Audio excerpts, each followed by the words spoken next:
En libertad, con Jano García. Damas y caballeros, ¿qué tal? ¿Cómo están? Sean bienvenidos a esta noche del 18 de septiembre de 2024. Operación extraordinaria, la realizada, presumiblemente, por el Mossad, el servicio secreto israelí, contra los líderes de Hezbollah en el Líbano. Ayer nos acostamos con esa noticia de que todos los buscas que tenían miembros de Hezbollah explotaban al unísono. Hoy nos hemos levantado con la noticia de que ahora también los walkie-talkies. Una genialidad inexplicable para muchos, porque de hecho el propio líder de Hezbollah había prohibido el uso de smartphones porque era mucho más fácil de hackear. Ahora entrevistaremos a Ariel Goldevich, que seguro que alguno dice, este me suena. Sí, lo entrevistamos hace unos meses, que es un exmiembro de la unidad de élite del ejército israelí, Duvdeban, para que nos explique más a fondo cómo ha sido posible esta operación quirúrgica destinada a esos miembros de Hezbollah, reduciendo así el impacto que puede tener sobre terceras personas, aunque es cierto que el número de heridos no dejan de ser ya más de 2.000. ¿Qué es lo que sabemos hasta la fecha? Pues bueno, lo que sabemos es que Hezbollah encargó a la empresa taiwanesa Gold Apollo unos 3.000 aparatos que fueron manipulados por Israel, presumiblemente antes de llegar al Líbano. Sin embargo, la empresa taiwanesa Gold Apollo ha negado haber fabricado esos dispositivos que se han utilizado en las explosiones y ha asegurado que la responsable de producirlos es una compañía denominada BAC, que presumiblemente tiene sede en Corea del Sur. Israel lo que hizo fue colocar entre 28 y 56 gramos de explosivo en esos 3.000 buscas importados por Hezbollah. ¿Y cuándo? Que esa es la pregunta. ¿En qué momento hicieron este proceso? Presumiblemente en el ensamblaje en Hungría. Ya saben que esto es muy habitual. Al final es un país europeo el que ensambla, en este caso Hungría. Y ahí es cuando introdujeron esos gramos de explosivo. A las 3:30 de la tarde, hora local, todos los buscas, todos, emitieron el sonido que estaba preprogramado para indicar a sus usuarios que la dirección de Hezbollah, los líderes de Hezbollah, le habían enviado un mensaje. En realidad, lo que hacía la señal era activar el explosivo para que éste estallara unos segundos más tarde, cuando el usuario lo tenía, muchos de ellos, cerca de la cara. Hay alrededor de 2.800 personas heridas, porque Hezbollah, para el que no esté muy impuesto en el tema, cuenta con gran apoyo, mucho más del que podemos pensar en el Líbano, y es mucho más complejo. Sí, sabemos que es Irán los que lo financian, pero también cuentan con apoyos de... Hay muchos cristianos en el Líbano, cada vez menos, también hay que decirlo. Hasta hace unos años eran mayoría, ya no lo son, y cuentan con cierto apoyo popular también, incluso, como digo, por parte de los cristianos. Pero bueno, este es otro tema. Lo que nos demuestra esto es la genialidad de lo que es un servicio secreto. Sin entrar a juzgar la parte ética, moral, desde luego que esto es una operación que pasará a la historia. Qué diferente es tener, y lo importante que es, un servicio secreto como el que tiene Israel, a diferencia de nosotros. Seguramente Puigdemont, pues en fin, estaría criando malvas desde hace bastante tiempo. No es el caso. Nosotros tenemos, pues bueno, Villarejo, es así lo que más se nos puede ocurrir. Pero lo cierto es que no deja de ser una operación extraordinaria que, sobre todo, ha generado un gran pánico dentro de esos terroristas de Hezbollah, porque ahora mismo ya no solo son los buscas, también los walkie-talkies. Y sobre todo que muchos de esos líderes pues, han resultado heridos de gravedad y por lo tanto esas represalias que han prometido contra Israel, porque claro, Israel, esto siempre ocurre. El Mossad no dice, sí, hemos sido nosotros, evidentemente. Aquí se acuerdan ustedes cuando hackearon los móviles, todo el mundo lo negó, diciendo, no, nosotros nos han hackeado. Y el gobierno dijo, sí, a nosotros estos ministros, el presidente.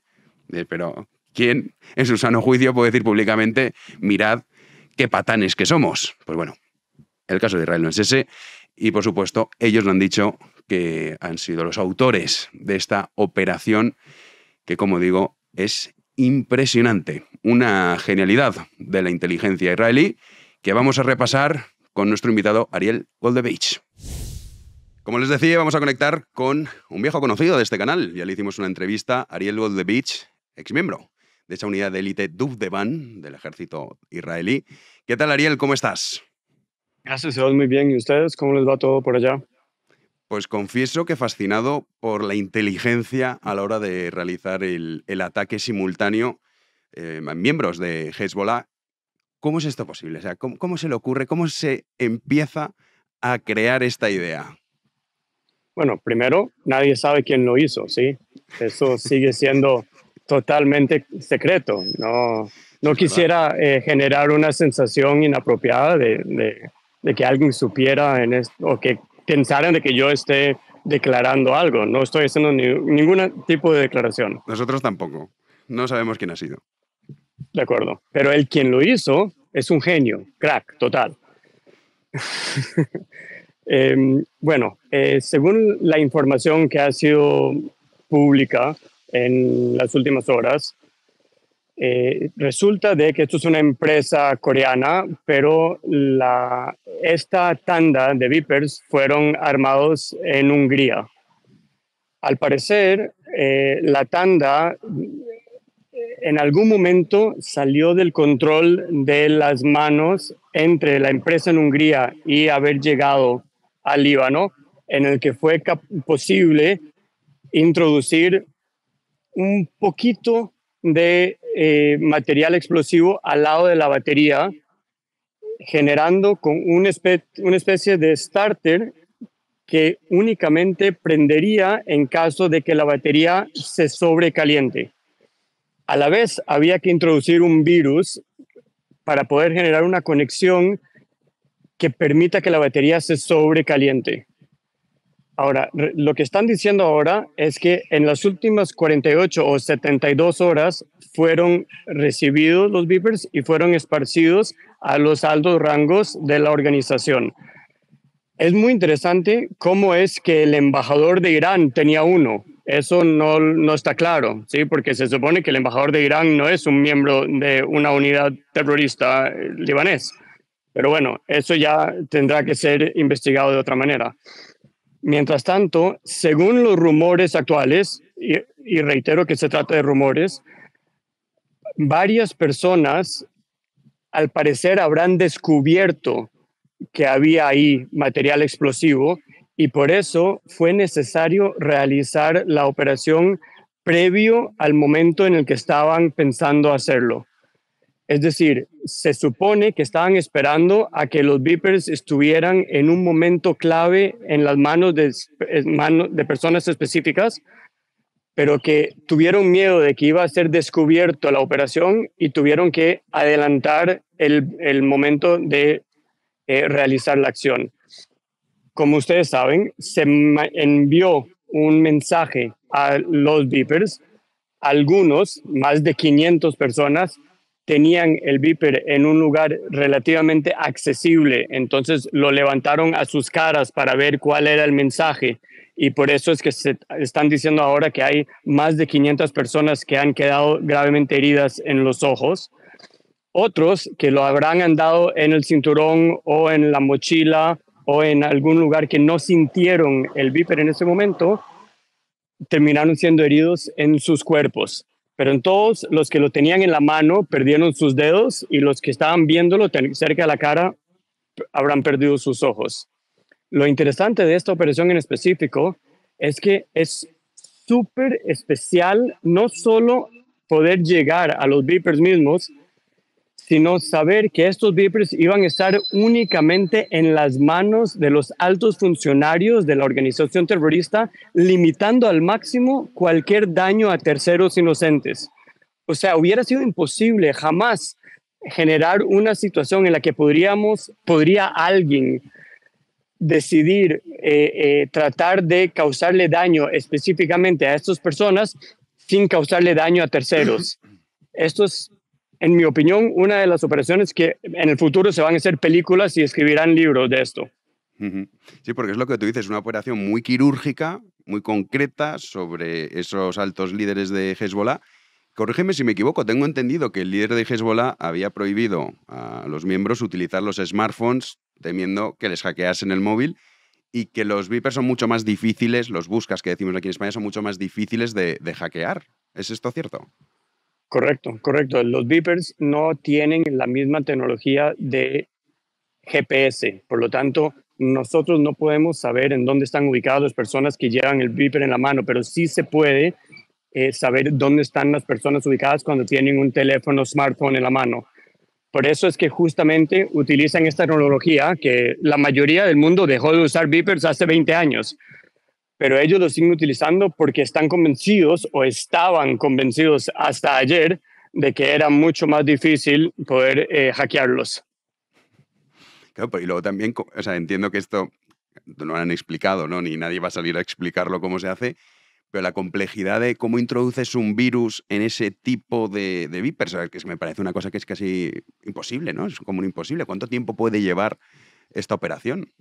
Correcto, porque no es suficiente solo mandarle un mensaje, porque los beepers reciben muchos mensajes y la batería no se calienta.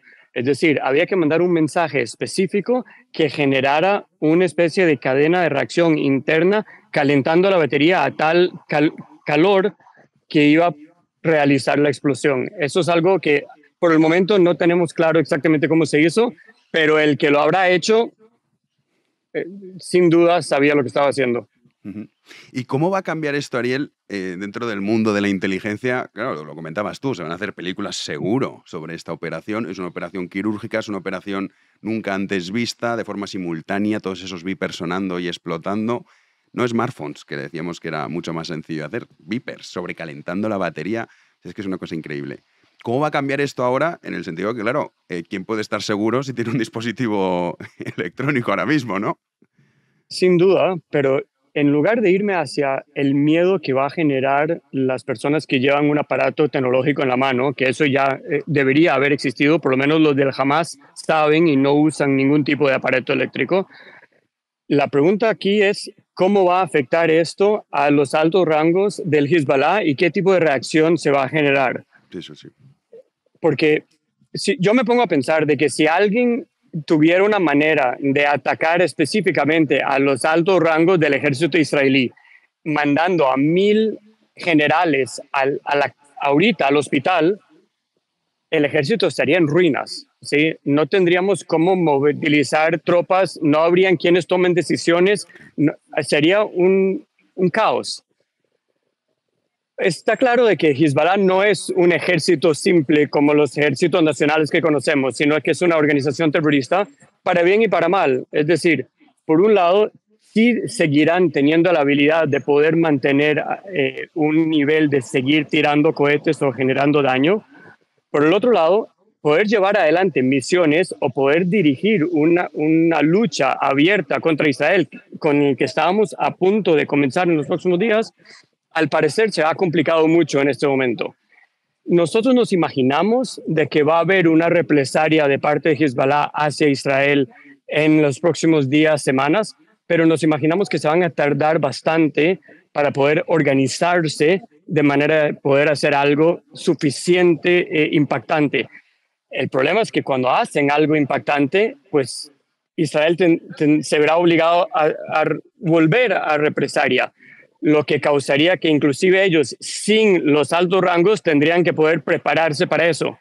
Por eso vemos un poco más complicado la realización de una acción ahora, generando aún más lo genio que fue esta acción.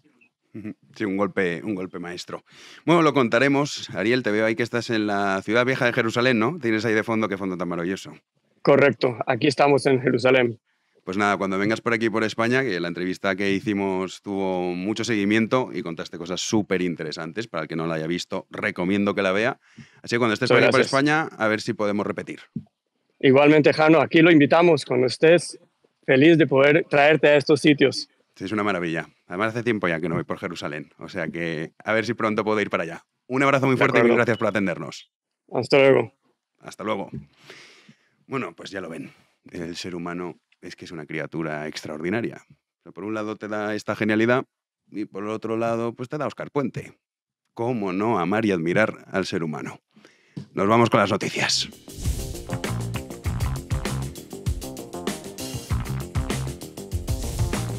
Recibimos ya a Juan Andrés Rubert. ¿Qué tal? ¿Qué tal, Jano? Muy buenas noches. La verdad es que estoy impresionado con todo lo que nos ha contado Ariel en esa entrevista y sobre todo ese grado de sofisticación del Mossad. Es increíble. Es una locura. Es que parece que está sacado directamente de una película de espías. Uno puede pensar que es ficción, pero no. Esto es la pura realidad. A veces la realidad supera la ficción, esa frase que tanto se dice. Y este es un claro ejemplo. En este caso, sí. Aunque hay que decir que hubo una operación Ingeniero, que se llamó en su momento para el tipo que daba los chalecos con los que se inmolaban en Israel.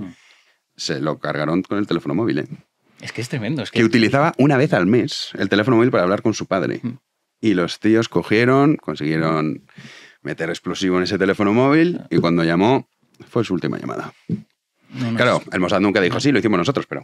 Claro, pero además es que el Mossad, entre comillas, como que nunca reconoce nada, ¿no? De hecho, Israel no habla apenas de las operaciones. No ha dicho nada, silencio. No le hace falta. O sea, de hecho, alimenta esa propia fama, ¿no? Con ese silencio. Son unas genialidades. O sea, yo lo digo ya hablando de la parte de la inteligencia humana. Es impresionante hasta dónde llega. No es el caso del Congreso de los Diputados. No. Hay inteligencia... Brilla por su ausencia, por desgracia, porque, bueno, hoy hemos tenido sesión de control al gobierno en el Congreso de los Diputados con la presencia de Sánchez. Apostillo esto, lo de la presencia de Sánchez, porque últimamente no es muy habitual que el presidente del gobierno acuda a una sesión de control, ya sea en el Senado o en el Congreso de los Diputados. Pero bueno, este miércoles sí que se ha presentado, ha estado tan solo 17 minutos para responder a las preguntas de la oposición. En la semana pasada se ausentó porque estaba en otro de esos viajes internacionales que suele hacer de vez en cuando para saltarse este tipo de controles. Bueno, después de ese anuncio que hemos conocido esta misma semana, ese plan de acción para la democracia, o lo que es lo mismo, la mayor ley de regresión o de involución democrática con el menor apoyo posible, pues la jornada de hoy prometía y mucho. De hecho, ha sido Alberto Núñez Feijóo, el líder del Partido Popular, el que ha querido comparar la forma de actuar de Pedro Sánchez con tiempos pasados aquí en España. Escuchen. En fin, insisto, censura y persecución a quien ose criticarle. No se veía una cosa así desde Franco. La cuestión es que, ¿para qué todo esto? Sus casos de corrupción siguen todos abiertos y la legislatura parece bastante cerrada. Ni socios parlamentarios estables, ni presupuestos asegurados, ni proyecto para la mayoría.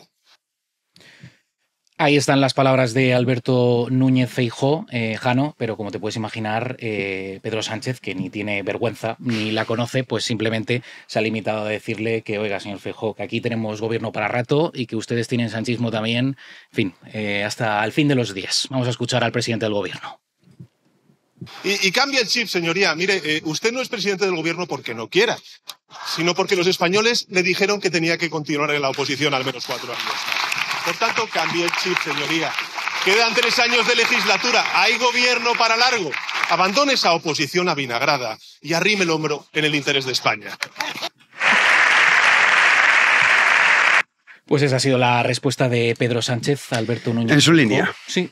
Lo que más me sorprende de una sesión de control es que nunca se responden las preguntas. O sea, claro. Obviamente esas preguntas se dejan por escrito, ya se sabe lo que va a formular en este caso la oposición, pero es que yo nunca he visto que se haya respondido a una pregunta en concreto al presidente del gobierno o a cualquier ministro. No, van cada uno con su eslogan que van a soltar y poco más. Qué desagradables, María Jesús Montero incluso aplaudiendo, es que lo tiene todo. Los aspavientos que hace, el movimiento de la mano, en fin, los palmeros que tiene el gobierno, los tienen todos los gobiernos, pero en este caso es todavía más sonado. El Mossad no ficharía a María Jesús Montero, bueno, a nadie del igual Congreso. Igual de señuelo, ¿no? Para alguna cosa así de distracción. Eso sí que podría. Sí que la podrían utilizar, sí. Bueno, más allá de eso, derrota parlamentaria del gobierno, que dice, no, aquí hay legislatura para rato. Bueno, esto dependerá con que uno de los socios se descuelgue. Ya se acabó la historia. Se descuajeringa absolutamente todo. De hecho, esta vez ha sido Junts per Catalunya, el partido del fugado Carles Puigdemont, el que le ha asestado una puñalada por la espalda al gobierno. Nadie lo podía sospechar, ¿verdad? Bueno, ha sido para tumbar la tramitación de una ley para regular los alquileres temporales, pero a raíz de, o a pesar de esa traición y del enfado de los socialistas, Pedro Sánchez no ha dicho absolutamente nada, claro, precisamente porque necesita sí o sí de los votos de los 7 diputados de este partido separatista. Es el soporte vital para que sobreviva Pedro Sánchez y todo su gobierno en la Moncloa. Y eso que le pinchó Gabriel Rufián, diputado de Esquerra, le pinchó al presidente del gobierno, consciente de toda esta operación, lógicamente, y porque no deja de ser una formación con la que comparte espacio separatista. Vamos a escuchar las palabras de Rufián en el hemiciclo. ¿Qué hará usted, señor presidente? Y por favor, no me diga aquello de que, bueno, pasar del legislativo. ¿Usted se imagina a un paracaidista a 10.000 metros diciendo paso del paracaídas?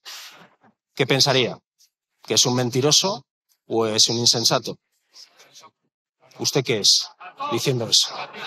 La pregunta es, repito, ¿qué hará usted para intentar evitar este bloque que ya está conformado y que, repito, a esta gente les saldrá gratis? Muchas gracias.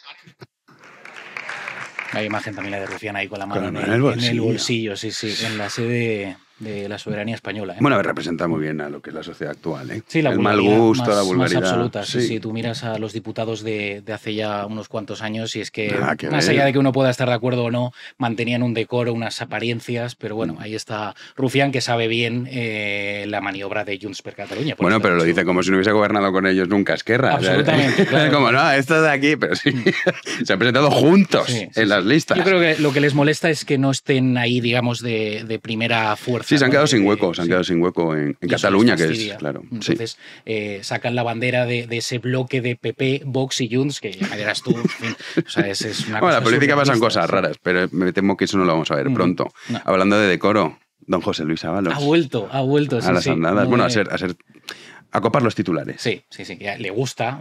Hace no mucho le concedió esa entrevista a Carlos Alsina, que nos dejó pues muchísimos titulares ahí en Onda Cero. Pues hoy ha vuelto a salir de manera discreta, porque ha sido una filtración a los medios de comunicación, porque el exministro de Transportes resulta que ha solicitado su reincorporación al Partido Socialista como militante. El exalto cargo de este partido envió el pasado viernes una carta por correo certificado a la Comisión Ejecutiva Federal de esta formación, y en ella solicita dejar sin efecto la suspensión cautelar de su militancia en relación a todo ese asunto, toda esa investigación del caso Koldo. Pide formalmente recuperar todos y cada uno de sus derechos políticos como afiliado. Ábalos argumenta que el expediente interno contra él se abrió el pasado 27 de febrero y que solo unos días después, el 1 de marzo, propuso la práctica de una serie de pruebas en su defensa. No obstante, recalca que desde dicha fecha el expediente ha estado absolutamente paralizado, con lo cual pues pide que quiere volver a casa. Sí, ¿te acuerdas cuando lloraba cuando lo habían hecho en el programa de Risto? Eso fue tremendo. Que son muy amigos. Son colegas, sí. Amigos de verdad. Por eso le concedió esa entrevista en concreto. Y Risto, que ya sabes que es especialmente, incisivo con quien le apetece, en ese caso estaba pues contemplando cómo desollaban políticamente a su querido amigo Ábalos. Ay, esa rueda de prensa, la que dijo, estoy solo. No tengo a nadie. Lo dijo así.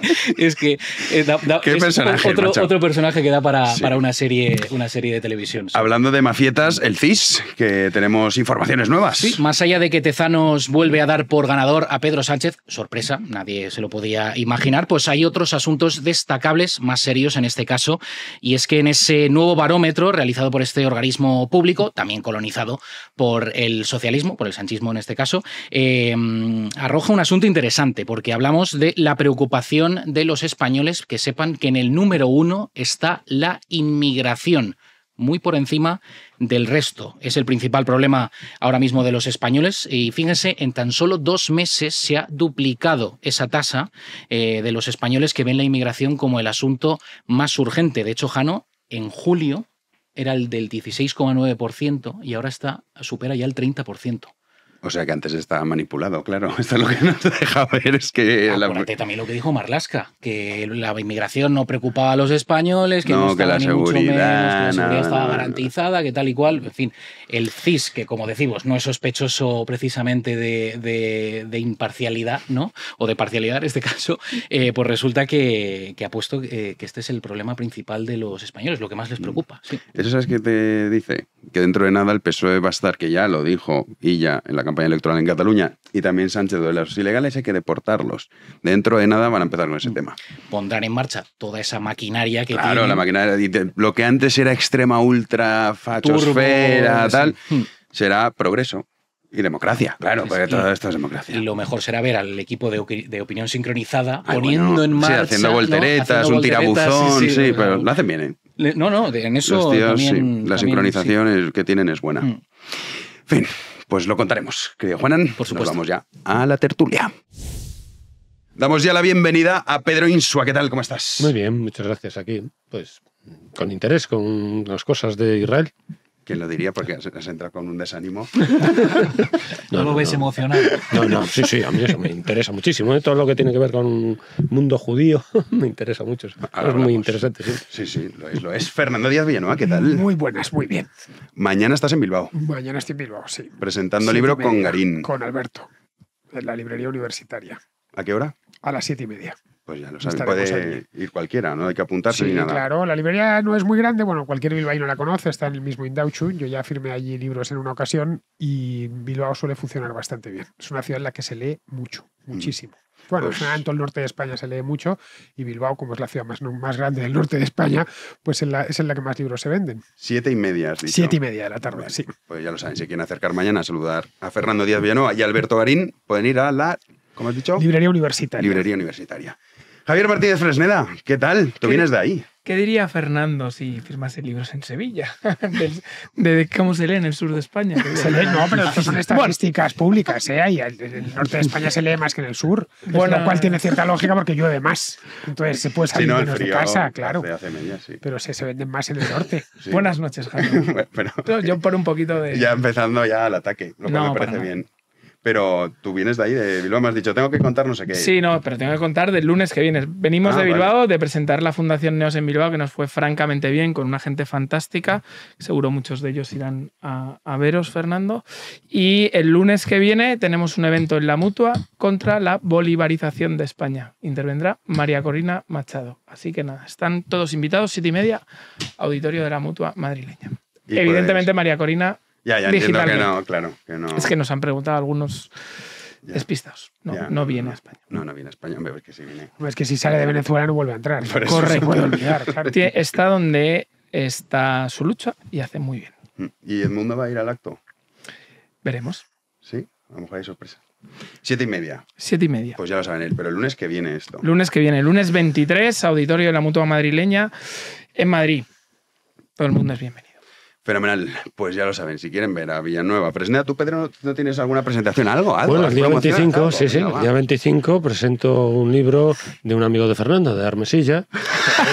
El día 25, íntimo. miércoles que viene, y la segunda edición de un libro que ha sacado sobre Lenin. Pues ahí vamos a yo prologo el libro. Y entonces lo digo así con la ¿Es boca el de pequeña. la no sé. crítica a la autodeterminación? Sí, a la crítica al Oye. concepto de autodeterminación, el día 25, miércoles, aquí en Madrid. No os puedo decir, no me sé esta, pues que lo averiguo por ahí. Pero búscalo ya, luego lo dices. sí, luego lo digo, lo Porque busco. si y no lo con digo. estos No, datos- yo no esperaba tener que decirlo, pero bueno, he visto aquí el Agitprop, pues digo, ¿tú no tienes nada que decir? Y yo, pues sí. Y ya está. Bueno, ahora Lo digo, buscas pero el no me lo sitio. sé. Buscas el sitio y lo decimos. O sea que Lenin estaba a favor de la autodeterminación. Claro, y Armesilla ha escrito el Lo que libro critica Armesilla es criticando. eso. Oye, yo lo leí y de hecho le hice una entrevista Y por Armesilla eso. lo que defiende es forzar a la gente a ser lo que no quieren ser. Hombre, a ¿Entiendes? ver, si lo cuentas así. No, porque es eso. Veo un debate entre Armesilla y Fernando. Es No, una- yo lo encantado, veo. yo me presto de Yo no lo moderador. veo, yo sí que no lo veo. Un Quizá cara lo a veas cara. tú, pero yo no lo veo. Pero sinceramente. No sé, ya sabes, entre liberales y nacionalsocialistas no nos llevamos bien. Bueno, y ya, en el pero caso de yo con Armesilla Armesilla tenemos no- un caso de nacionalsocialismo extremo. No Defiende sé, a pero bueno, Lenin, hombre, pero yo, por defiende a ejemplo- Stalin, defiende a Kim, Hombre, el a Kim nacionalsocialismo Jong-un. era completamente enemigo del bolchevismo. No, Entonces, nacionalsocialismo es ser absoluto. nacionalista nacionalista y socialista. Yo creo que Armesilla es nacionalista y socialista. Simplificaciones absolutas y total. Bueno, eso si queréis hacemos un debate otro día, ya que socialista, no con Insua. Socialista hay un partido, el Partido Socialista de Alfonso XIII. Tan socialista como el nacionalsocialista. Partido Socialista de Alfonso XIII. Lo que derivó la Unión Patriótica. El Partido de la Unión Patriótica fundado el de Primo de Rivera. Por Primo de Rivera, por Miguel Primo de Rivera, derivó en un partido posterior, se llamaba Partido Socialista Alfonso XIII. Ahí tienes el socialismo también. Bien. Bueno, esto la palabra socialismo vale. Últimamente han asesorado mal a los Borbones. Sí, es verdad. ¿Qué pintaba Alfonso XIII con los socialistas? Bueno, porque el socialismo es un concepto muy amplio que no hay por qué confinarlo ni al nazismo, por supuesto, ni al siquiera al bueno, pero a ver, Pedro, ¿Armesilla es socialista, sí o no? Preguntas directas, claras, ¿sí o no? Armesilla, yo no tengo ni idea. No, dime, tú has prologado un libro, lo sabrás, ¿no? Bueno, pues prologado sí, un libro, pero es socialista, no ¿no? Yo sepa lo que es. ¿Armesilla es nacionalista? Pero a ver, que el tema, o sea, me parece muy interesante, no es hablar de la ideología de Armesilla. Entonces, el que quiera ver Armesilla, le hice una entrevista sobre ese libro en este mismo canal, que está muy bien. Y no pasa nada, yo no coincido con él ideológicamente, pero me parece un tío interesante.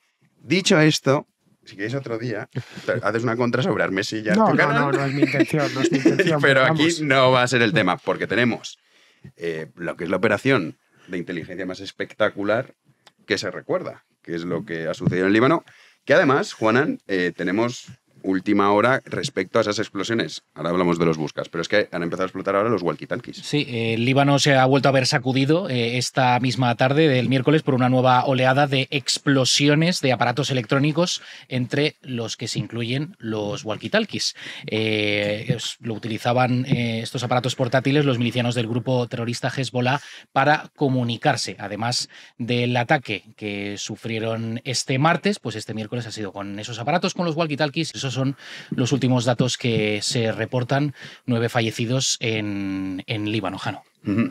Bueno, pues eso es la última hora, de momento, de una operación que la verdad es que es extraordinaria. O sea, yo ya no entro a juzgar nada. Simplemente dices, ¿cómo puede ser tan brillante la mente humana de diseñar el plan y sobre todo ejecutarlo con buscas? Que hay que recordar que el líder de Hezbollah dijo, oye, de fuera los smartphones que no nos fiamos. Y iban con esto por seguridad. Se juega mucho. Por eso fue con buscas, porque vía los smartphones no podían ir. Ya lo sé, pero que lo que me refiero es que es mucho más complicado hackear un busca. El dominio de la técnica que tienen el espionaje israelí, sorprendente. La verdad, cuando lees cómo funcionó toda la operación te quedas alucinado. Pero me parece más alucinante todavía cómo se quitaron de en medio a Haniyeh. En Teherán, en un complejo de seguridad. Le metieron una bomba en un complejo de seguridad en el corazón mismo de Teherán. Eso es de película. Es que eso demuestra, no sé lo que opináis, pero eso demuestra que tienen gente sobre el terreno, ¿no? Es decir, que sus enemigos, no solamente los enemigos de Israel, que en buena parte son también los enemigos de Occidente, no solamente no hasta el momento, y ojalá no lo sean, son tan fieros como prometían ser, porque todas las respuestas a estas humillaciones eran se va a caer el mundo frente a los sionistas, tal. Y la verdad que hasta ahora, desde los terribles atentados de octubre, Israel no ha tenido que lamentar grandes pérdidas, ¿no? No solamente eso, sino que yo creo que dice bien a las claras que Israel tiene una infraestructura sólida, bastante eficiente sobre el terreno.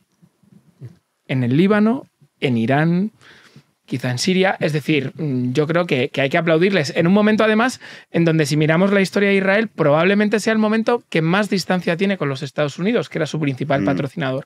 Hombre, no vamos a decir que Israel actúe solo, pero que ya no va con el primo de Zumosol tan de la mano como iba antes. No, de hecho, Estados Unidos ha dicho que... Bueno, estas son las informaciones que se publican, que desaconsejaron hacer la operación. Pero es que los servicios secretos israelíes tienen mucho que perdonarse. Ten en cuenta que el atentado de hace casi ahora hablamos de eso. Porque claro, muchos se están preguntando cómo puede ser que sean tan sofisticados y no vean esto. A ver, hay que decir que sí que advirtieron al gobierno, ¿eh? O sea, sí que fue una advertencia que luego el gobierno no hizo mucho caso. Pedro, y ahora vamos con eso, Fer.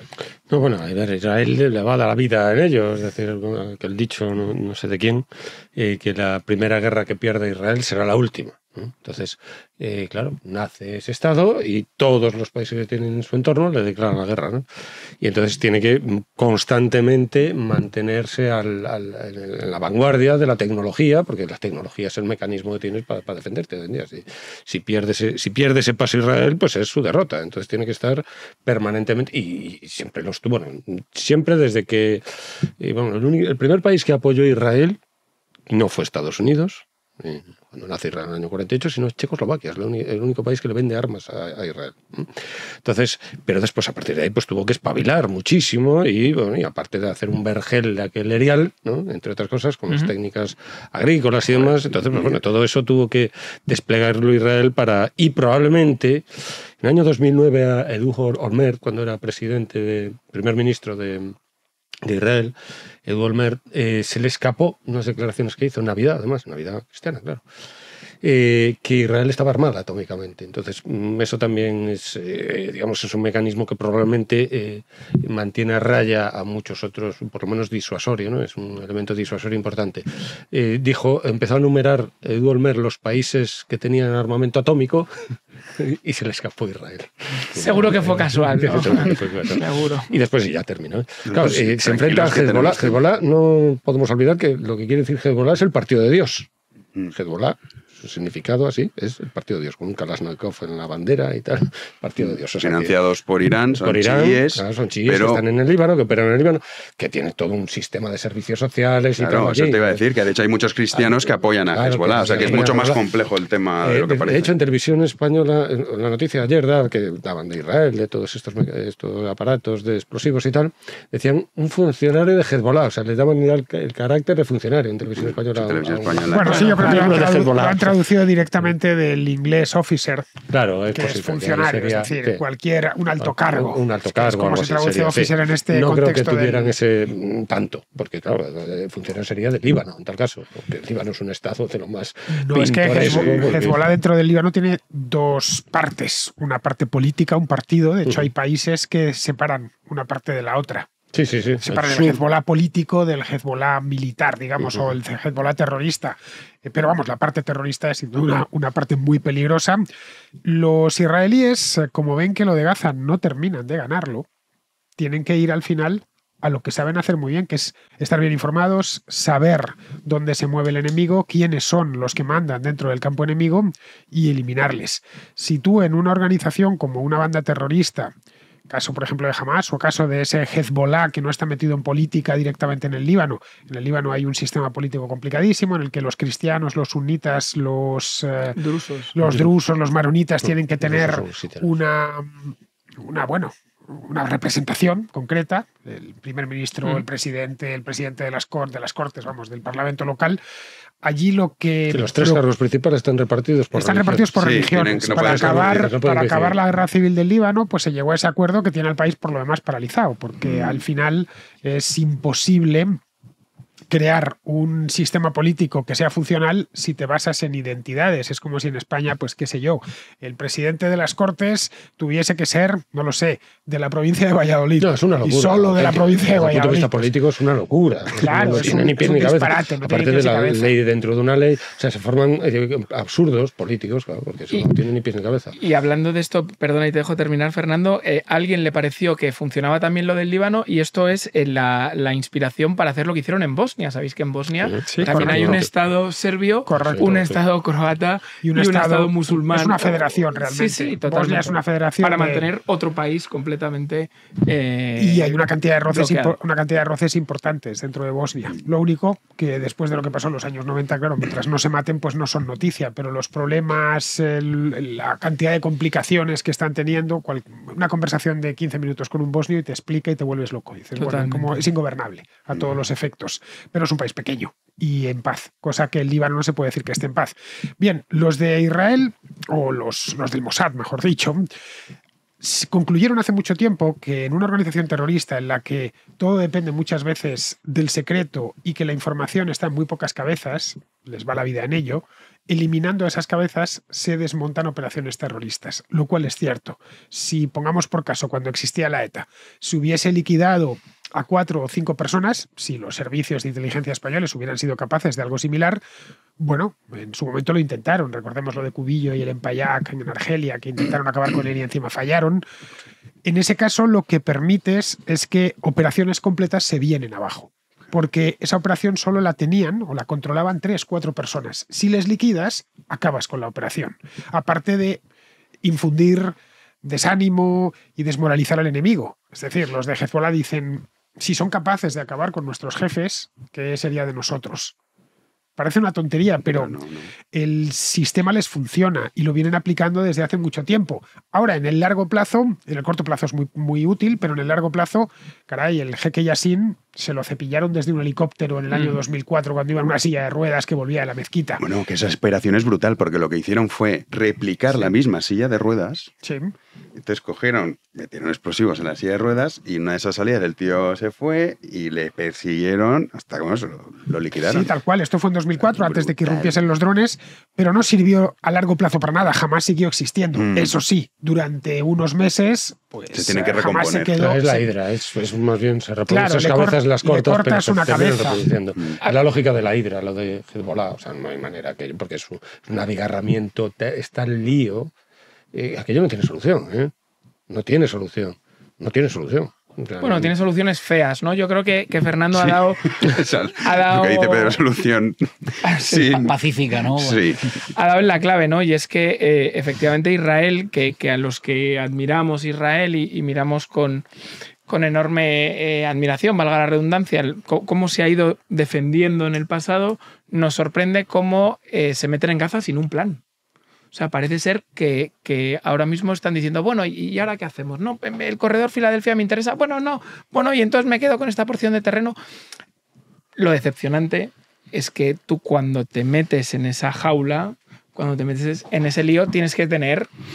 Pero es que a lo mejor el plan es ese, Fresh. Bueno, a lo mejor el plan es esperar a que en la Casa Blanca pase algo y cambien las tornas también. También puede ser. También, pero es que a lo mejor no cambian. Ya, pero también hay que tener en cuenta la situación de Netanyahu previa al ataque, que está en una situación muy débil Netanyahu.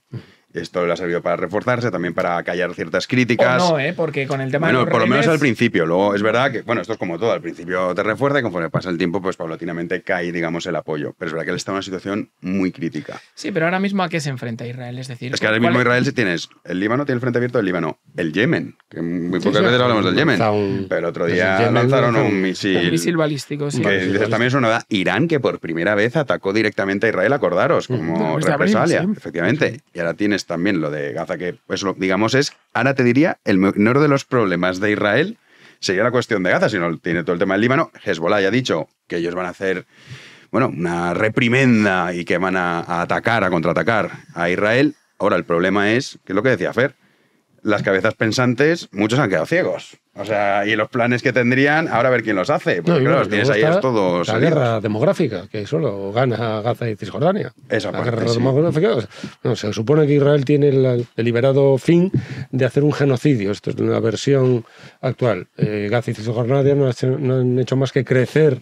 Sí, que es una cosa absurda. Cuando hablan de genocidio es absurdo. Son las dos regiones con crecimiento natural más alto del mundo. Entonces, la guerra demográfica, pero esto por una estructura antropológica, etnológica.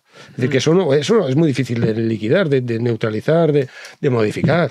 Sí, sí. Entonces, está enquistado, es un problema enquistado que hay, pues claro, no sé, una situación, no sé, en la campana de Gauss, pues de repente, ¡pum!, sale una cosa rara que pueda salir por ahí, pero eso está enquistado, eso no hay que... Es decir, desde el momento en que en Jerusalén está la mezquita de la Roca, que es sagrada para los musulmanes, y es el lugar para los judíos donde Isaac casi es sacrificado por Abraham, cuando tienes eso ahí, eso es imposible de solucionar, es imposible. Sí, es muy complicado, la verdad es que es complicadísimo. Sí, la ciudad vieja de Jerusalén, que es una joya maravillosa, es espectacular, pero ahí te das cuenta que dices, madre mía, ¿en qué pocos metros cuadrados la concentración de tantas diferencias y tanto conflicto? Claro, es impresionante. O sea, es que tantos merece la pena elementos visitarlo. canónicos de cada una de las dos religiones. Como Entonces, mola. y del cristianismo también, pero bueno, el cristianismo ya tiene otra tesitura. Juan, decías última hora de acabar de leer. Sí, además de esas nuevas explosiones con walkie-talkies, y hay también aparatos de energía solar.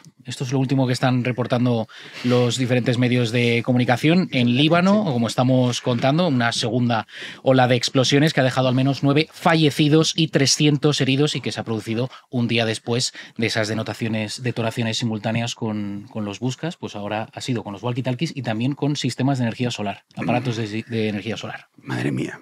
O sea, ahora mismo tener un aparato, macho...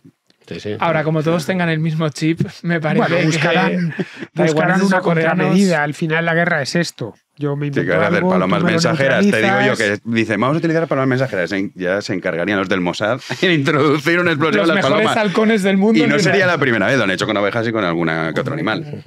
Hay un documental que ya no está. Claro, yo creo que Netflix dijo esto es demasiado políticamente incorrecto. Que hablaban exdirigentes del Mossad y claro, ellos te cuentan que tú ya lo flipas. Y dices, joder, qué maravilla esta operación. Te cuentan lo que no les importa que sepas. Y es alucinante. O sea, es que lo menos que te imaginas lo hacen. Es que el Mossad te tiene fichado, date por caput. Perdona, Fer, que te he cortado. No, bueno, el Mossad es una gran organización de inteligencia, probablemente la mejor del mundo, pero comete errores. Hombre, todas. sí, claro. El error Sí, tiene también fracasos en su... Sí, claro, unos cuantos fracasos. El mayor probablemente es el del 7 de octubre del año pasado, y eso lo tienen que limpiar un poco. De que se estén esforzando ahora. Llevan un año tratando de hacer méritos de cara pues, a los propios israelíes, de servimos para algo después de esto, porque es que no dieron un aviso de que podían producirse atentados terroristas, pero decir eso en Israel es como decir que en Holanda hay tulipanes o que en Jaén hay olivos. Pues sí, ya lo sabemos, ¿vale? Nada más. Es decir, allí puede haber atentados terroristas en cualquier momento. Yo estuve allí el año pasado, que fui con contraescuchas y hubo un atentado una semana antes de que llegásemos, que ya pensé yo, de igual esto nos arruina el viaje. Son comunes los atentados. Ahora, un atentado de esas características con unos terroristas rompiendo la línea fronteriza, penetrando 8 o 9 kilómetros en el interior, asaltando varios pueblos, y eso fue un error de inteligencia de categoría, como lo fue el 11S en el caso de Estados Unidos. Es decir, la CIA, después del 11S, anduvo de modo penitencial durante varios años. Después de esta, claro, no son seres humanos. Evidentemente se les escapan cosas, se relajan. No, bueno, que hay un rival. Que claro, que tienes un rival que también es ocurrente. ocurrente. Piensa que no son máquinas. Y no olvidemos que de la mano de la anterior administración norteamericana, de la administración Trump, Israel entró en una vía de confiar en la diplomacia con el resto del mundo árabe con el que se podía entender. Sí, bueno, los pactos de Abraham también viene de ahí. Por eso. Porque de hecho estos atentados llegaron justo cuando Arabia Saudí, ese gran aliado fiable, entiéndase la ironía, estaba a punto de firmar. De entrar. Y eso acababa con buena parte de la legitimidad de resistencia islámica de los movimientos palestinos, ¿no? Con lo cual yo creo que hubo cierta relajación, como diciendo, bueno, los tenemos más o menos controlados. Bueno, pensaron, sobre todo a raíz de lo de Abraham, que fue en 2020, en Israel muchos pensaban que por fin se acababa el problema, que iban a seguir teniendo problemas con Irán, esos los dan por descontado ya, pero Irán está lejos, no olvidemos que iban a tener, eso evidentemente tienen un proxy en el sur del Líbano, problemas con los que podían lidiar, pero que si se quedaban a bien con los Emiratos del Golfo, con Arabia Saudí, ya se había sumado Marruecos, se había sumado Sudán, seguirían otros países que les son hostiles actualmente, ya tienen un acuerdo cerrado con Jordania desde el 94, uno con Egipto desde el 79, es decir, al gobierno de Israel lo que le gustaría, si le pides un deseo, sería que el Mossad fuese una agencia de inteligencia más, pero es algo que no se pueden permitir. No pueden permitirse ese lujo. Y en el momento en el que se han relajado, mira lo que les sucedió. Sí, de hecho hay que recordar que Jordania participó activamente en la defensa del ataque de Irán a Israel. Que esto muchas veces se olvida y sorprende a algunos. Activamente, pero participó activísimamente en defender a Israel. Es que hay tantos frentes abiertos que es que dices... Bueno, pero es que los palestinos con Jordania tienen una historia tormentosa. No olvidemos que se instalan, por lo menos los líderes de la OLP se instalan en Amán y los tienen que sacar de allí, porque habían construido un Estado dentro del Estado. Hay una guerra muy desconocida, breve también, la jordano-palestina, del año 1970, en el que los jordanos terminan sacándoles. Es cuando se van primero al Líbano y luego se van a Túnez, todavía en vida de Yasser Arafat. Los jordanos y los palestinos, o por lo menos el gobierno jordano, otra cosa ya son los jordanos de a pie, desconfían mucho de los palestinos. No les han traído más que problemas. Sí. Para ponderar un poco la opinión que se tiene aquí en Occidente en líneas generales, bueno, aquí depende de la facción ideológica en la que se instale uno, ¿no? O que se instalen los demás. Pero hay que, por lo menos, decir, ¿no?, que en la Knesset, en el Parlamento judío, ahí están pues representados, están representados árabes, árabes musulmanes y palestinos musulmanes, y cristianos y demás. Es decir, hay partidos con representación parlamentaria que son directamente musulmanes, confesionalmente musulmanes, ¿no? En Arabia Saudí, por ejemplo, los judíos no pueden entrar. No es que estén representados, es que no pueden pisar el suelo de Arabia Saudí. Entonces, claro, digamos, la comparativa, pues claro, desde el punto de vista del juicio que nos que podamos tener acerca de la constitución de Israel como país, no es un país judío. Es un país para los judíos, que es una cosa diferente. Sin embargo, los países musulmanes, muchos de ellos son repúblicas islámicas de Irán. Por ejemplo, la República Islámica de Irán, como si nosotros nos llamásemos monarquía católica de España. Y en el caso de Arabia Saudí aún sería como si nos llamásemos monarquía borbónica de España, ¿no? Entonces, quiero decir que implica un compromiso constitucional con la religión, en el caso de los países musulmanes, que no tiene Israel.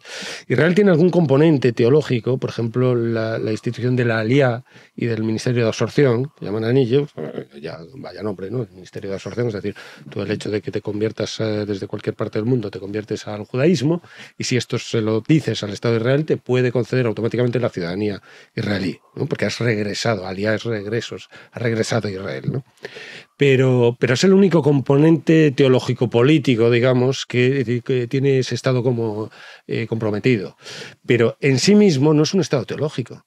De hecho, pues hay una corriente muy importante ortodoxa, ¿no?, que son antisionistas, ¿no? Sí, los ultraortodoxos. No todos ellos, pero la inmensa mayoría de ellos Irán, están en contra, etcétera, etcétera, ¿no? Es decir, ortodoxos judíos que son antisionistas, anti-Estado de Israel, ¿no? Sionismo, no olvidemos, que es un movimiento que empieza en el siglo XIX, a través del tema del todo el problema de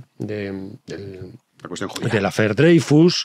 Theodor Herzl, pues era el periodista austrohúngaro que cubría la noticia y que animó después, escribiendo un libro que se llama El Estado de Israel, el Estado judío, perdón, a formar un Estado, pues todas esas colonizaciones que se habían producido desde el siglo XIX y ya de antes, de asentamientos judíos en lo que se llamaba Palestina, que el Imperio Turco, ¿no? Porque Palestina, esto es otra, Palestina como Estado no existió nunca. Esto es una cosa también que en la opinión generalizada no existió nunca, existió el Imperio Turco. Entonces, de la caída del Imperio Turco a partir de la Primera Guerra Mundial, y la formación de la nación turca en 1924 con Kemal Atatürk, el kemalismo, ¿no?, que es un movimiento, digamos, seglar musulmán, ¿no?, secularizante, pues claro, surge toda esa administración por parte de la Sociedad de Naciones que pone a Francia y a Gran Bretaña. Entonces surgen todas estas rarezas. Por ejemplo, en Irak, pues la constitución iraquí, el modelo. Gran Bretaña fue un territorio que tuvo que administrar Gran Bretaña, por la Sociedad de Naciones, acordado por la Sociedad de Naciones. ¿Qué constitución utilizó para hacer la primera constitución de Irak? Gran Bretaña no tiene constitución, igual que Israel. La de Australia. O sea, la constitución de Australia fue el modelo para hacer la constitución de Irak. Coño, tendrá que ver Australia con Irak. Entonces, claro, el Líbano, pues esa amalgama, esa constitución que desde el punto de vista que no neutraliza los efectos de la religión, sino que cuenta con ella, con cada una de las tres religiones, para cubrir un cargo. Eso no tiene ni pies ni cabeza desde el punto de vista político, ¿no? Bueno, pero el Líbano fue de protectorado francés, igual que Siria. El caso de Irak o Jordania o el propio Israel estuvieron en el mandato británico, que son un poco los padres de todo el problema. Sin duda. Un poco no. Los franceses su laicismo no lo aplicaron al Líbano, por ejemplo. Es una cosa curiosa. Es decir, precisamente el país que administra Francia resulta que no tienen, o sea, que no neutraliza la religión. Es una cosa llamativísima. En el caso de los británicos no sabían muy bien qué hacer con eso, prometen lo mismo, la misma tierra a unos y a los otros durante la Primera Guerra Mundial. A los árabes les prometen esa tierra de Palestina, que históricamente se llamaba así, pero ni siquiera en tiempos del Imperio Otomano se llamaba así. Formaba parte de vilayatos otomanos que no coincidían necesariamente con el actual Estado de Israel. Estaba, por ejemplo, el vilayato de Siria, que bajaba hasta más o menos la mitad de lo que es Israel hoy, el Mutasarrifato de Jerusalén, que era la ciudad y lo que sería hoy Cisjordania aproximadamente. Vamos, que los que había viviendo allí, que ya había judíos en tiempos del Imperio Otomano y era una comunidad próspera, y había cristianos, por supuesto, no deja de ser Tierra Santa, los otomanos no se metían, no había problemas. Era, de hecho, fue un lugar desde las cruzadas hasta el siglo XX. Palestina fue un lugar muy tranquilo, de los más tranquilos del mundo. Los sefardíes, cuando son expulsados en 1492, pues se dice, aunque no es verdad, pero bueno, si no es vero ben trovato, como dicen los italianos, que Bayaceto, el sultán otomano, le dio las gracias a Fernando el Católico por haberle hecho el favor de enviarle a los judíos, porque eran gente muy próspera, muy tal. Y hay un libro que se llama Viaje a Turquía, del siglo XVI, dedicado a Felipe II y tal, y entonces ahí habla de todo el poder que tienen los judíos en Imperio Turco. Sí, porque más se ubicaron en lugares como Tesalónica, que fueron los nazis los que acabaron con esa judería. En la propia Constantinopla había una comunidad de sefarditas importante, en Chipre. En Tesalónica era mayoría sefardí, era mayoría de la sefardí. población. Sí, la mayoría de la población era sefardí. Tal cual. Sí, la historia es fascinante. Sí, claro. Y de hecho, bueno, Tesalónica salió la iniciativa de en el siglo XIX. Se tuvo la iniciativa de ceder a los sefardíes la nacionalidad española, y esto fue a partir de la observación de los sefardíes, del encuentro con los sefardíes de Tesalónica. Entonces ahí surgió la iniciativa, el gobierno de Sagasta, de dar la ciudadanía española a partir de la Constitución de 1869, es la primera constitución, digamos, que hay libertad de religión en España. Entonces se dio por bueno la eliminación del edicto de expulsión de 1432, y entonces se dio paso a la posibilidad de que los sefardíes, que habían sido expulsados, pero se le habían mantenido sus propiedades con la famosa llave, ¿no? Que se llevaban de sus casas, y entonces ya que podían regresar. Entonces, pues hubo la iniciativa de cederles a los sefardíes, a los descendientes de los expulsados, pues la ciudadanía española, ¿no? Pues sobre el Estado judío se barajó en su momento también que su ubicación fuese Siberia, Uganda, que cogería también parte de Kenia. Y Argentina también se llegó a barajar como posibilidad para establecer ahí el Estado judío. El propio Hitler pensó en una ocasión en mandarlos a Madagascar. Sí, hubo un plan para mandar a todos los judíos. Una colonia francesa. Bueno, pues si eso fuese así, Madagascar ahora sería una potencia mundial. Sí. Imagínate, en 1944 se abortaron todas esas iniciativas porque se aplicó la solución final, llamada famosa, ¿no? Entonces ya en un año se liquidaron a 6 millones de judíos, la cifra más o menos, ¿no? Pero que iban a 10.000 por día. Sí. No, ahora que dices esto, vamos este sábado en Pedazos de Historia con Alberto Garín, el ascenso de Hitler. Se ha atrevido Villanueva a hacer un podcast, Garín, para que veas, tío. De tema polémico. Bueno, para Garín casi todo es polémico. Tema polémico. Pero no, súper guay. Sí, que por cierto, hablando de del Mossad y de los primeros éxitos, habíais mencionado a Argentina hasta la Operación Garibaldi del año 1960, cuando detuvieron y deportaron, se lo llevaron a Israel a Adolf Eichmann, que era uno de los principales arquitectos del Holocausto. Pues bueno, ese fue uno de los primeros grandes éxitos del Mossad, que en este caso pues demostró al mundo hasta dónde podían llegar sus brazos, ¿no? de extensión. Está también la operación llamada Cólera de Dios del año... Es que son buenos hasta para poner el nombre del año 72. O sea, con ese nombre te sale bien seguro. De eso hay una peli. Bueno, de Eichmann también hay varias. Sí. La de Eichmann es impresionante. Eso es que es brutal. Sí. Que los tíos digan, no, vamos a secuestrarlo y lo vamos a llevar a un tribunal y se va a sentar aquí en Israel y lo vamos a juzgar. Bueno, es que además tenían cierta necesidad de juzgarlo, de juzgar a algún responsable, y el único que quedaba con vida era Eichmann. Ellos les llegó la información que estaba en Argentina, que se había ido como muchos a Sudamérica, y empezaron a seguirle. Tardaron en darle caza 15 años, pero no pararon hasta que lo consiguieron. Hay muchas películas. Porque aquí en España se refugiaron algunos. Hombre, nazis. de camino a Sudamérica. No, pero algunos se quedaron aquí. Otto Skorseny, por ejemplo, se quedó en España, pero él no había estado manchado con ese tema de la solución final. Entonces, bueno, sí, evidentemente Otto Skorseny no se podía presentar en Israel, pero no le tenían especialmente señalado como si tenían a Eichmann. No, ahí hay toda una polémica acerca del papel de España y demás. Si Franco fue cómplice, el franquismo fue cómplice de la solución final de o la no. operación Odessa, Entonces, ¿no? De la salida. Claro, entonces, precisamente esto que contaba yo de la concesión de la ciudadanía española a los sefardíes, eso permitió después, en la Segunda Guerra Mundial, eso fue una iniciativa de Ángel Pulido, que fue un senador de Sagasta y tal. Ángel Pulido, que vio Los españoles sin patria, lo cuenta todo en un libro que se llama Los españoles sin patria, entonces oyó el judeo español, lo oyó en un crucero que iba por el Danubio, oyó y dije, ¿y estos de dónde son? Y eran de Tesalónica. Entonces empezó con esa iniciativa llegó a Miguel Primo de Rivera, Miguel Primo de Rivera hizo una ley de concesión de la ciudadanía, pero no se aplicó. Y entonces cuando llegó la solución final, Ángel Sanz Briz y otros diplomáticos españoles, Ángel de Budapest, que operaron en todo el este de Europa, empezaron a conceder la ciudadanía española a los sefardíes. Y después ya no solamente a los sefardíes, concedían allí. Se inventaron un concepto del pasaporte colectivo y entonces metían, porque las autoridades le habían concedido un número de pasaportes determinados, pero hizo de cada pasaporte un colectivo, entonces metía 10 personas por pasaporte y ya que si fueran askenazís o de donde fueran, no importaba tanto que fueran sefardíes. Pero no solamente es el único, Ángel Sanz Briz, lo hicieron más diplomáticos en todo el este de Europa. Esto, en los últimos años, los últimos 10 años así, ha habido un boom literario sobre este tema. Porque claro, que tiene que ver con el franquismo, como siempre, porque Franco está más vivo. El otro día lo volvieron a cantar Franco. Hoy también. Hoy también. Hoy Feijóo ha dicho Franco. Que... Sí, todos los días canta Franco. Porque es la política... la política española. Sí, es la política necesaria, porque eso es la carta que tiene. Entonces, Franco. Y entonces, pues claro, claro, si tú haces cómplice al franquismo del nazismo, te lo cargas históricamente. Sí, pero además eso es falso. Absoluta. Pero resulta que no puedes hacerlo. Porque, por ejemplo, en Brooklyn, en el año 78, unos judíos de Brooklyn, descendientes de esos que salvó Sanz Briz, pues a 3 años de la muerte de Franco, le pusieron una placa allí en Brooklyn agradeciendo al generalísimo, no sé qué, pues, esto sale en una ABC y todo que yo he visto.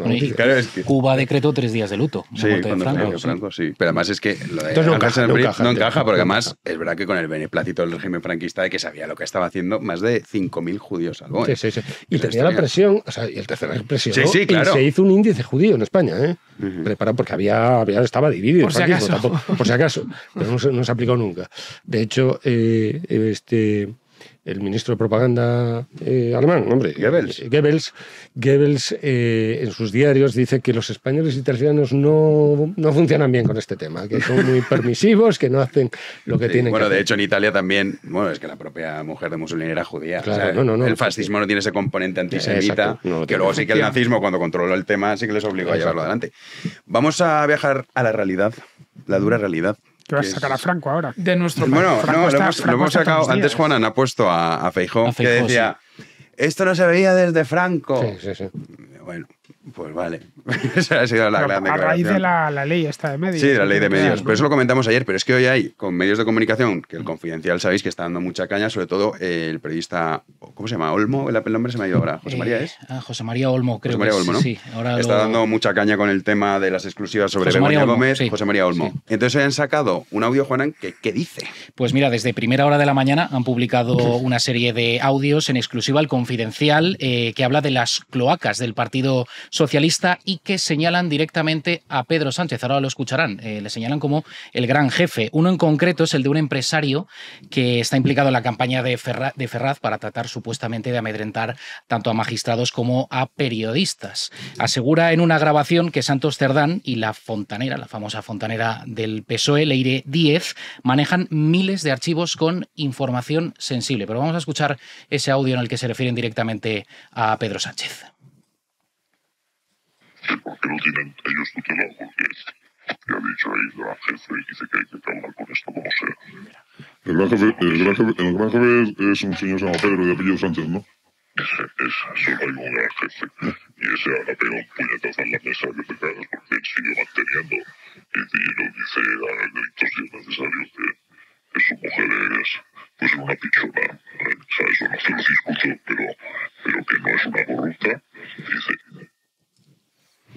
Ese es el supuesto gran jefe, Pedro Sánchez, que ordenó a Ferraz que recopilara información sobre magistrados del Tribunal, del Poder Judicial y profesionales de medios de comunicación que empezaron a sacar informaciones con todo el tema que afectaba a su mujer, a Begoña Gómez. Lo que hay que decirle al Confidencial... Como el día menos pensado le explota el busca, ¿eh? Bueno, eso le gustaría a Sánchez, pero lo que tiene que hacer es publicar los audios que se escuchen mejor. O sea, con nombre y apellido. No, coño, pero tío, o sea, a ver, puedes poner voz de no, puedes poner esa voz que hay, pero... Pero para que en Moncloa no lo puedan recuperar y digan, hombre... Una psicofonía de orco. Sé que está alterada la voz, pero lo que me refiero es que se puede escuchar con más nitidez. Hay que proteger a la fuente, Jano, que si no, sí. Garganta profunda se lo cargan al día siguiente. El CNI, en vez de buscar a Puigdemont, está tratando No, coño, pero de que lo pueden descifrar poner exactamente igual, pero que se entienda mejor. Pues yo lo hubiera pasado... Esta mañana tengo que escuchar 3 veces. ¿Qué dice? No entiendo nada de lo que dice. Yo lo hubiera pasado por una aplicación de estas de inteligencia artificial y hubiera puesto la voz de Pedro Sánchez.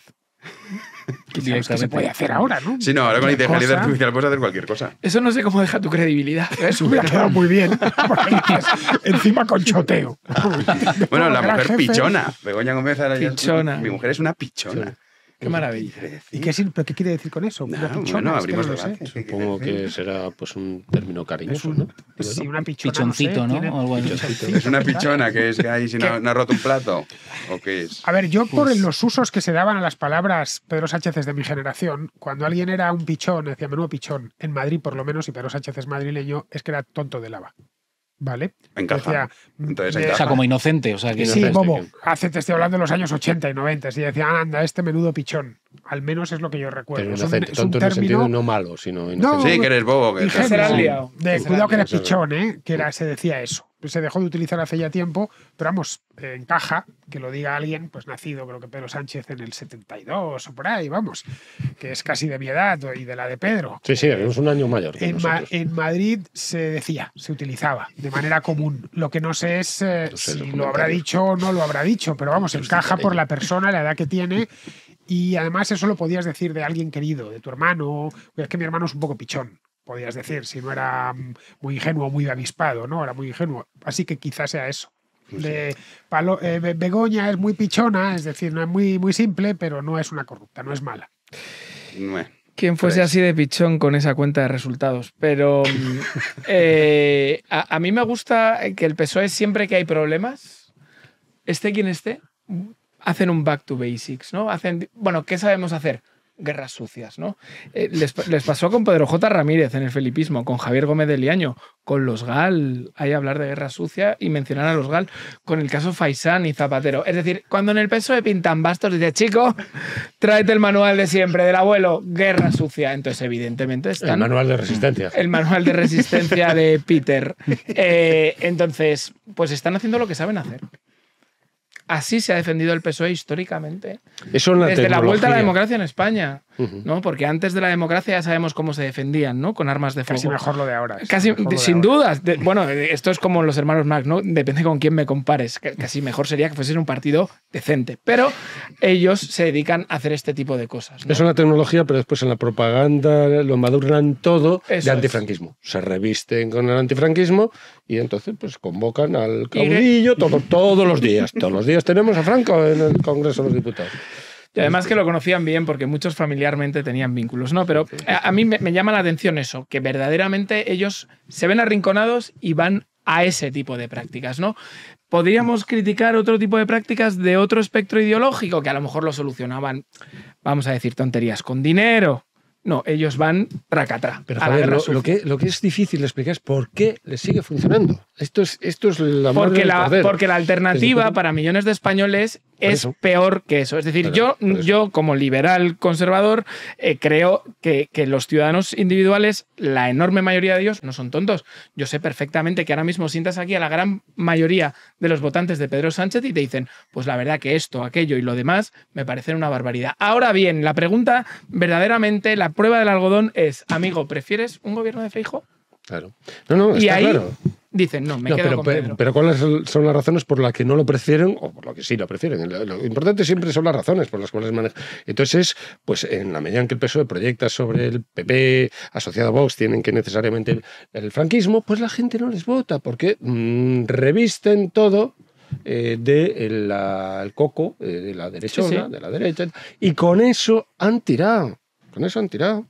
Hay elección tras elección y siguen tirando. Entonces, esta sociología enquistada que tenemos en España, tan terrible, de los unos y los otros que decía Unamuno con H, ¿no? Entonces, pues es lo que hay. Y es que es muy sencillo. Después, el mecanismo.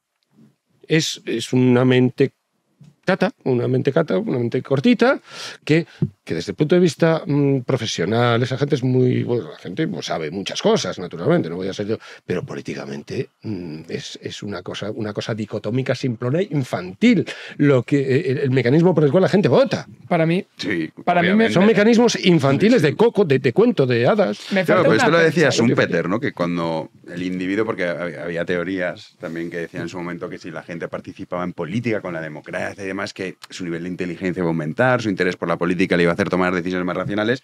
Lo que se ha demostrado es que es todo lo contrario. Todo lo contrario. O sea, es todo lo contrario. En la disyuntiva... al Congreso, los diputados, para verlo. En la disyuntiva, ¿por qué se vierte a un lado hacia el otro dentro de la disyuntiva? Son razones completamente peregrinas, infantiles, absurdas, ridículas.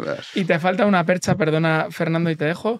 Está por un lado el temor a Franco y luego Europa, ¿no? Pero es que Europa va por esto. No hay una sola iniciativa siniestra del gobierno que no lleve la palabra en Europa. Vamos por ahí, ¿no? Sí. Que en Europa está Hungría y está Francia. O sea, te quiero decir que en Europa hay mucha gente muy diferente. Los países de nuestro entorno. Claro, pues es Europa. Bueno, pero eso es típico de la política española. La bondad absoluta es Europa y todo lo que quieras rodear de bondad lo tienes que poner es que es europeo, son estándares europeos. Ortega, ¿no? España es el problema, Europa la solución. Sí, no, pero cualquier cosa, esto es así desde siempre, yo lo recuerdo desde niño. Todo lo que era europeo significaba que era bueno. No sé, pues quizá como hace... Se ha intensificado, Quizá como hace 80 años, lo que pasa es que, claro, yo no lo recuerdo, pues que la de la posguerra, pues decir que algo era católico significaba que era algo bueno. Simplemente hay palabras que son... Sí, pero con Franco Europa, por ejemplo, no tenía esa connotación. No tenía esa connotación, pero sí la tenía, por ejemplo, la palabra España, o lo español, o lo católico. Europa, las bondades de Europa empezó con el nazismo, precisamente. El concepto Europa como ideal y tal fue un invento nazi. Sí, bueno, que para un ideal racial, claro. Pero vamos, aquí la idea, piensa que en España es un país de acomplejados. Sí, y muy paleto en ese sentido. Cuando te viene uno, mira lo que ha publicado The Economist, el New York Times. Necesitas que lo publique el New York Times para decir, ay, qué importante. O sea, no sé. Es la nación que tenemos, pero bueno, lo contaremos. Vamos a despedir ya. Muy bien. Gracias, Pedro. ¿Te veo la semana que viene? Porque ¿cuándo vas a la presentación? ¿Ya has buscado? El miércoles, es el miércoles, claro. Pero, no lo he buscado. Bueno, ahora sí. Bueno, que no sé, está en cualquier medio de comunicación. Pues en Twitter lo pondrás. En Twitter lo tengo puesto, además, ahí fijo. De esto, sí, vale, pues ya está. Lo tengo ahí puesto, pues el que quiera ir a esa presentación pueden consultar el Twitter de Pedro Insua. Entonces el miércoles que viene, pues a ver qué día cuadramos. Vale, bueno, hablamos. Fer, tú la semana que viene, o sea, mañana Bilbao, pero luego semana que viene, ¿qué? Porque estás de turné. Pues no sé, tengo algo, pero no me acuerdo ahora. Bueno, el miércoles tienes que venir a la presentación del libro. Claro, ¿por qué no vas? Mira cómo no pasa nada. Fíjate que tendría un punto. No, la semana que viene tenemos que ir a Astorga, Alberto y yo, pero ya iremos el viernes, así que... Puedo venir la semana que viene. Mira, tengo aquí, Jano, la presentación de Pedro, ya que se lo ha olvidado. 25 de septiembre de 2000. Luego me invitas a algo, porque estoy haciendo aquí publicidad.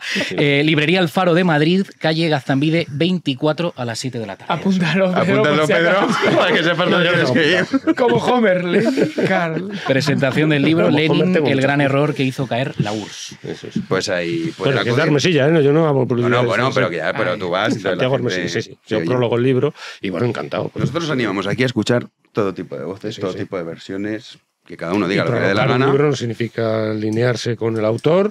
De hecho, pues hay cosas que nos diferencian, naturalmente. Bueno, pero eso también es bonito. Hombre, claro. Pues a ver si nos escuchamos la voz de Rodríguez Pam, que no se sabe nada de ella. Podríamos traerla aquí. Oye, si consigues contactar con ella yo encantado, y quiere venir, fenomenal. Es verdad que es de Rodríguez. Completamente desaparecida. Yo no he visto nada reciente. La habrán enchufado ahora en Bruselas en algo, seguro. No. Contaba Luca Costantini la semana, la anterior, la pasada, la anterior, que no se la había llevado Irene Montero, que no deben dar la cosa y que andaba ofreciéndose a Sumar. Pero claro, Sumar no está para muchas... Irene Montero no la ha querido enchufar para que no le haga sombra. No tengo ni idea. A los listos los liquidan. A mí es que me da pena, Pam. Igual que Irene Montero me repugna, Pam me da pena. O sea, que eres pamista. Yo también, yo soy pamista. Tú eres también muy pamista. Yo soy pamista, es mi musa. Oye, pues intenta... Por encima de Yolanda Díaz. Hombre, mucho más, claro. Además, ¿has visto las corbatas que lleva Yolanda Díaz? Qué Es maravilla. una poser tu musa. No, ha sido Que sí, una oye, vuelta es lo que hay, es lo que hay. Yo tengo que estar con lo Con esas disponible. declaraciones ininteligibles que ha hecho en la entrevista que le ha hecho. Impresionante, Pepa. Impresionante. Bueno, Pepa bueno. Bueno le ha hecho una entrevista. No tiene desperdicio. Pero es que la propia Pepa Bueno no te sabía metes en ni... un laberinto, en una zona oscura, un Pepa Bueno no agujero sabía ni negro. dónde meterse. en No su sabía qué le declaración. estaba diciendo. No, pero que para que Pepa Bueno te mire así, Para que cuidado. Pepa Bueno te Sí, mire sí, así, sí, sí. claro. Que Mira es así Pepa a Bueno. ella. Sí, que es Pepa Bueno y estaba De todas mirando para un maneras, abismo. Yo creo que Pam lo que quiere es un año sabático después de tanto trabajar y luego tiene salida Está seguro cobrando, en alguna está. consultora alta, en plan BCG, alguna cosa de estas, la llama fijo, Sí, sí. consultora de estrategia. Si no encuentra, como aquí somos muy buenos Pam, cristianos, echamos de menos. la cogemos. Entonces contacta con ella, Fer, y la A cogemos ver aquí si, como, a ver si como puedo, tertuliana. pero vamos. Sí. Hombre, Yo la sabrás prefiero. llegar a también. ella, además te mueves en esos ambientes. Yo me muevo en esos ambientes, cierto es. Claro. Me la puedo encontrar por la calle cualquier día, aunque dudo muy mucho, porque esto es mucho bla bla bla, pero luego no viven donde está la acción. En Garibaldi, ir a Ni tomar van, algo a Garibaldi. ni van. No, porque Garibaldi es un podemita, Pablo Iglesiano. Pero Es está que buscando. no, los de Sumar no creo que se acerquen mucho por allí. Claro, o sea, si claro. Pam ha acabado mal con Irene Montero, pues no va a ir. Claro. Vaya, por Dios. Bueno, la semana que viene, a ver, te preguntaré por los avances que has hecho con Vale. Pam. Tendré que hablar con Luca, porque el que se maneja bien en ese entorno es Luca, no yo. Sí, bueno, lo sigue. tú tienes tus contactos. Yo confío en ti, bien. Oye, luego a lo mejor resulta que la conocemos, Jano, y es antipática, y entonces pues todo nuestro gozo en un pozo, que podría suceder. Yo no creo que sea antipática. No, pues no no tiene lo sé. pinta, ¿verdad? Es paisana de Pedro. Es gallega. Es de allí, de Pontevedra. ¿Ah, sí? Sí. Es un producto de los 30 años de educación en democracia de Galicia. piensa que La mis- verdad que lo han hecho fenomenal. Mis dos musas son gallegas, una de Vale, claro. Ferrol y la otra de Sí. Pontevedra. De Ferrol sabía que era de Ferrol. Hay Pero gente que tiene, no pero musas, sabe en Pontevedra. este sentido masculino, también gallegos. ¿Pontevedra capital? Creo que de Pontevedra capital. Bueno, sí. sabéis que es la capital Pontevedra porque se perdió un papelito en el siglo XIX, un papelito porque la capital No iba a ser desilusiones Vigo, a la gente de claramente. Pontevedra. Pero, Sí, yo eso nunca lo he se entendido. perdió un ¿Por qué? papelito, Porque hay una con todo respeto diferencia a de Pontevedra, una ciudad maravillosa. de tamaño Una importante. ciudad muy bonita, Pontevedra, han dejado. Pero en el siglo XIX se había enviado un papel que iba a ser Vigo, la capital, pero hubo un cambio de régimen, cosa rara en el siglo XIX, y pues se perdió el papel y siguió Pontevedra. Y el resultado Pero esta de historia haber es, perdido el es lo que contáis los de Vigo. papel. Yo creo que es real. Has elegido creértela. La ha dado por válida. Eso es muy humano también. También. Esto me Bueno, conviene, me lo creo. De Pontevedra Rajoy también. Piénsalo. Es de Pontevedra, por cierto, Pam. Por eso Lo acabo- tenía que lo ser acabo la de ver. capital. Ujú. Por eso tenía que ser la capital. Bueno, Fresnedita, quien quiera verte el lunes, Sí. y si no aquí la semana que viene. La semana que viene, sí, un placer como siempre, Jano. Yo soy de Madrid, Sí, vale, bien. que es la capital porque lo dijo Felipe el rey. II. Sí. Él lo dijo Yo soy de Vigo, La que no casa es de capital, todos, la pero suma de papelito. todos estáis. Es un placer ver a La suma de todos. Eso Pero era el el- lema de de Esperanza Esperanza Aguirre. Aguirre. Sí, La bueno, es suma de que, todos. que se nos nota. Pero bueno, mucho. Madrid se escribe con V de Vigo, tú sabes eso, ¿no? ¿El qué? Madrid se escribe con V de Vigo, que era el lema de la movida madrileña. ¿Ah, sí? Sí, claro, porque en Vigo había una... Una movida, la movida viguesa, sí, sí, sí, claro. Los Que es madrileños bajo, seguimos, es otra generación. seguimos perdona. luchando contra la movida impulsada por el Partido Socialista en Madrid. Ay, oye, pero han quitado, no todos son malas noticias en Madrid. El carril bueno, Madrid el carril bici, iba a Central. decir. Madrid 360, porque es peor. No. Una cosa es Madrid que, CB, es que eso está por Zona de verse. bajas Yo no lo emisiones. termino de ver. Hay ¿eh? un recurso de casación que va Claro. a poner el ayuntamiento que vamos a ver. Sí, ya lo ha dicho Almeida. Claro. Sí, sí. Pero bueno, por mucho que ponga recurso, la verdad es la que es. Que A se la veía gente pobre no le dejan Ortega conducir, Smith, macho. Ortega O sea, Smith el ponte a otro ver. día estaba muy emocionado ya. Digo, bueno, yo que él no entraría porque le van a multar. ¿A quién? A Ortega Smith. Aparte que Ah, toda no. la solución es hacer una ordenanza nueva de movilidad Sí, claro. teniendo en cuenta lo que ha dicho él. Ya Pero está. bueno, oye, que lo peor de todo, bajo mi punto de vista, personalísima opinión, en redundancia, es que lo que no se puede hacer en política es mentir. Sí. Bueno, Lo Almeida, malo es que luego el que miente saca mayoría absoluta. Ese es el tema. Ese es el claro. problema. O sea, la mentira en Pero España, castigarla. La pues mentira no deberíamos premiarla en política. No, nosotros aquí no mentimos. Podemos estar equivocados. Despedimos ya. Villanueva, gracias. Gracias, Fres. Muchas gracias. gracias. Querido Pedro. Gracias, Juanan. Te veo Mañana más, si Dios quiere, aquí estaremos. Gracias a nuestro querido Héctor a los mandos y mil gracias a ustedes por acompañarnos un día más. Y un programa un poco distinto, no tanto a Actualidad Nacional. También se agradece descansar de vez en cuando la Actualidad Nacional. Y regresaremos mañana a las 9 de la noche aquí en Libertad, en Big One Media. Muchísimas gracias por estar ahí.